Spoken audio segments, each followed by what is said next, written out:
ভাই আর এই উল্লেখযোগ্য সম্পত্তি ব্যতীত আর কোনো উৎস বহির্ভূত কোনো সম্পত্তি নেই। এবং আমরা সেখানে উল্লেখ করেছি যে তিনি খুব অল্প বয়সে তার পৈতৃক সম্পত্তি থেকে 27 বিঘা জমি পান এবং 2টা বাসা পান, সিংড়াতে এবং নাটোরে। এবং তিনি নাটোরে যে বাসাটা পান সেই বাসাটা বিক্রয় করে তিনি আবার কিছু জমি কেনেন এবং সেখানে আবাদ করেন মৌসুমে বছরে 3 বার, এবং সাথে মৎস্য প্রজেক্ট চালু করেন এবং সেখান থেকে তার ইনকাম ছিল। এছাড়া তিনি 1998 সাল থেকে আসলে আয়কর যে রিটার্নটা সেটা জমা দিয়ে আসছে এবং সেই সময় তিনি ঠিকাদার হিসেবে কাজ করেছেন এবং সেই সকল কাজের যে লব্ধ অর্থ রয়েছে সেগুলো তার ইনকামে আসলে সংযুক্ত হয়েছে এবং সেগুলো তিনি নিয়মিত কর দিয়ে আসছেন।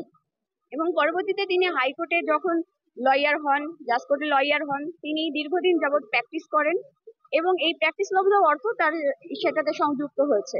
এছাড়া তিনি 2016 সাল থেকে 2020 সাল পর্যন্ত ওয়ার্ল্ড ইকোনমিক ফোরামে একজন ইয়ং লিডার হিসেবে মনোনীত হন এবং সেখান থেকে তিনি বিভিন্ন ইন্টারন্যাশনাল ইনভাইটেশন পান এবং ইন্টারন্যাশনাল কনফারেন্স গুলোতে যোগদান করেন এবং সেখানেও একটি সম্মানী তিনি পান। এবং তিনি তিনি সবচেয়ে সর্বনিম্ন বয়সে মানে 28 বছর বয়সে সর্বপ্রথম একজন সংসদ সদস্য হিসেবে নির্বাচিত হন 2008 সালে। এর পরবর্তীতে 2014, 2018, 2024 এগুলোতেও তিনি সংসদ সদস্য ছিলেন। তিনি সর্বমোট 16 বছর যাবৎ একজন সংসদ সদস্য ছিলেন এবং এই সংসদ সদস্য হিসেবে তার একটি বেতন ভাতা আছে এবং তিনি 2018 থেকে একজন প্রতিমন্ত্রীর দায়িত্ব পালন করেছেন, সেখানে একটি বেতন ভাতা আছে, বিদেশ গমনে একটি ভাতা রয়েছে এবং নানাবিধ এখানে ভাতা রয়েছে।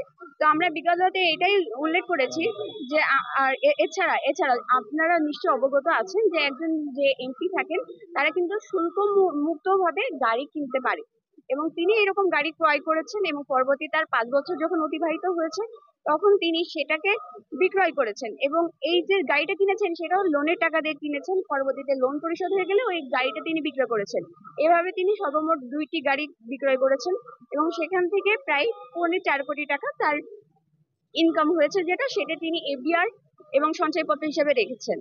এবং আজকে যখন আমরা কোর্টে সাবমিশন করেছি, কোর্ট বলেছে যে এত অল্প টাকা তিনি আসলে কোনো দুর্নীতির সাথে করেছে বলে কোর্টের কাছে প্রতীয়মান হয়নি, যেহেতু তার আজকে এই মামলায় প্রথম কাস্টাডি দেখাচ্ছে, গ্রেপ্তার দেখাচ্ছে এবং আসলে কোনো কাস্টাডি নেই।